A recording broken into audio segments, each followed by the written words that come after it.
Lumel! Huwag mo kayo dito!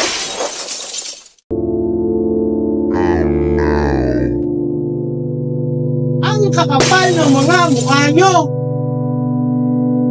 Hindi ako nagpunta dito sa profession ko, hindi ako nangutang sa 5-6 para lang magtayo ng negosyo ng eatery at gaganito ninyo lang ako. Oh my God. Para lang bastusin nyo? Mga walang utang na daw kayo. Wala pa kayong mga napapakinayan. Subukan nyo mangutang kay Alex. Kung pautangin kayo ng tini. Araw-araw kung nagbabayad sa Bombay para lang may pangtinda tayo. Tapos ganyan ang gagawin nyo?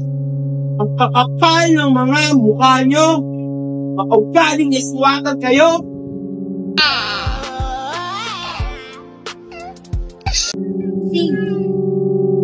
Hindi ako nagpakautang sa Bombay para lang bastusin nyo.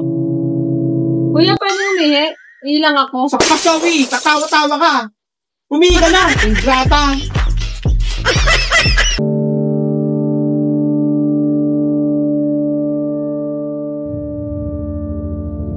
Ikaw kasi. Ikaw nga yun.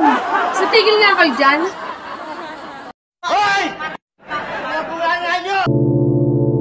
Kakapal ng mga mukha nyo? No! Mga wala kayong mararating sa buhay. Mga ugaling iswaten. Wala kayong mga pang sa mundo. Mga tugyot. What? Hindi nga kayo naliligo. Kapal ng mga mukha nyo? Hindi ako nagpunta sa profesyon ko para lang bastusin nyo ng ganito. Alam niyo na kung bakit nagagalit ako sa inyo? Hindi ko malaman kung sino ang nagluto sa inyo na ginataan na walang apoy. Pare-parehas natin kinain yung gataan ng hilaw.